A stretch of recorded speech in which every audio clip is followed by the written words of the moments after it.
Breaking news আসছে কিশোরের অগ্নিবাণের war breaking যুদ্ধ ব্রেকিং পরের খবর নজর রাখবো কাতারে পরপর বিস্ফোরণ বিস্ফোরণের খবর উঠে আসছে বিস্ফোরণ হয়েছে দোহাতে দুবাইতে আবুধাবিতে কাতারে পরপর বিস্ফোরণের শব্দ শোনা গিয়েছে দোহায় একাধিক বিস্ফোরণের শব্দ দুবাই দোহা আবুধাবির আকাশসীমা বন্ধ করে দেওয়া হলো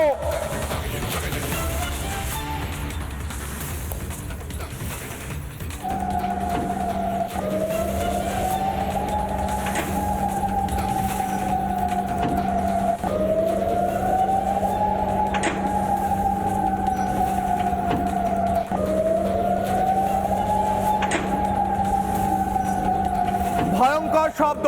সাইরেনের শব্দ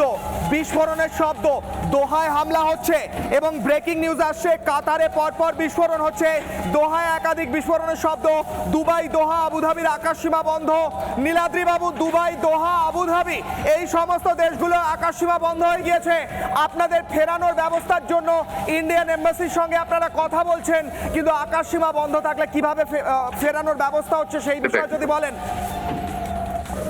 দেখো আকাশসীমা গতকালকে সকাল থেকে বন্ধ হয়েছে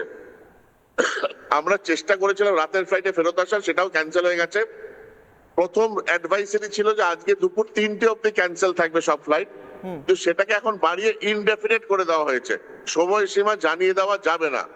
তো এখন এইটা যেহেতু এটা ইনডেফিনিট হয়ে গেছে কি করে দেশে ফিরে আসবো বা কলকাতায় ফিরে আসবো সেটা একটা বিশাল বড় কোয়েশ্চেন মার্ক হয়ে গেছে কিন্তু আমি আশা করছি ইন্ডিয়ান এমবাসি ডেফিনেটলি যেভাবে আমাদের সঙ্গে সম্পর্ক রেখেছে টাচ রেখেছে কিছু না কিছু উপায় হবে কিছুদিন একটু আগেই কিশোরে তোমাকে তুমি যখন অন্য কথা বলছিলে তখন 3টে ইমার্জেন্সির গাড়ি এখান থেকে বেরিয়ে গেল সাইরেন বাজাতে তো দুবাইতেও এইভাবে একটা স্টেট অফ অ্যালার্ট তো রয়েছে state of very high alert রয়েছে নীলাদ্রি বাবু আমরা এর আগে দেখেছি বিভিন্ন জায়গায় যেখানে যুদ্ধ হয়েছে যুদ্ধ পরিস্থিতি হয়েছে আকাশসীমা বন্ধ থাকলেও ভারত সরকার তাদের নাগরিকদের বিশেষ বিমানের ব্যবস্থা করে ফিরিয়ে এনেছে তাই আই এম শিওর যে আপনাদের ওখানে আটকে থাকার পরিস্থিতি তৈরি হবে না নিশ্চয়ই ভারত সরকার আপনাদের ফিরিয়ে আনবে এবং সেই সময় হয়তো অত্যন্ত কাছে কিন্তু যে মুহূর্তে আপনি রয়েছেন আমি একটা প্রশ্ন করছি আপনার পিছনে আমি একটা ঝাঁ চকচকে রাস্তা দেখতে পাচ্ছি এবং তার পিছনে বড় বড় বহুতল দেখতে পাচ্ছি এইগুলো কি মানে এই জায়গাগুলোতে এয়ার ডিফেন্স সিস্টেম নিশ্চয়ই অত্যন্ত কড়াভাবে আশপাশে কোথাও ব্যবস্থা করা হয়েছে নাহলে তো এগুলো ধ্বংস হয়ে যাবে যদি বোমা পড়ে মিসাইল পড়ে হ্যাঁ দেখো কিশোরয় আমি একটা পিকচার দেখে তোমাকে তোমার প্রশ্নের উত্তর দিচ্ছি যেরকম যে হোটেলগুলোতে আমরা রয়েছি জাস্ট দেখো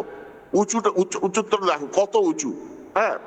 তো কোয়েশ্চেনটা হলো দুবাইয়ের এয়ার ডিফেন্স সিস্টেম আমেরিকারা দেখে যার জন্যই ইরান অ্যাটাক করছে আমেরিকার খুব বড় বেস আছে আর ইউএই কে প্রোটেকশনটা নিজেরাও যেরকম দেয় আমেরিকাও দেয় খুব স্ট্রং এয়ার ডিফেন্স সিস্টেম গতকালকে রাতে যারা ছাদের উপরে রুফটপে রেস্টুরেন্টে ছিল তারা দেখেছে ইরানের মিসাইল গুলো যেতে আর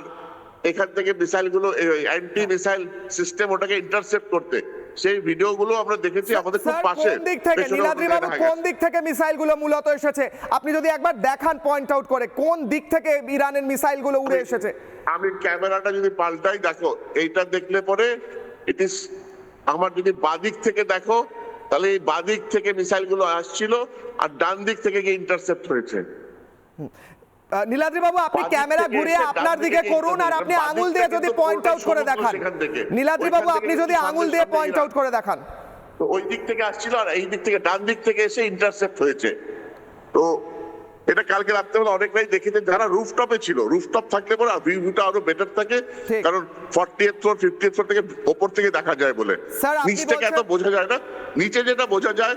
যে পার্কিং লট এই পার্কিং লটে গাড়ি রাখার জায়গা থাকতো না আজকে দেখুন পুরো ফাঁকা এই পার্কিং লটে গাড়ি রাখার জায়গা থাকতো কিন্তু পুরো ফাঁকা কারণ গাড়ি চলছে না ইমার্জেন্সি বা খুব দরকারি না হলে দুবাই লোকেরা বাড়ির থেকে বেরোচ্ছে না এই অ্যাডভাইসারিটাই দেওয়া হয়েছে ইউএই সরকার থেকে সঙ্গে থাকুন নানা ধরনের কন্টেন্ট দেখার জন্য লাইক করুন শেয়ার করুন আমাদের ফেসবুক পেজ সাবস্ক্রাইব করুন আমাদের ইউটিউব চ্যানেল পাশাপাশি অন্যান্য ব্রেকিং নিউজের জন্য অবশ্যই চোখ রাখুন রিপাবলিক বাংলায়।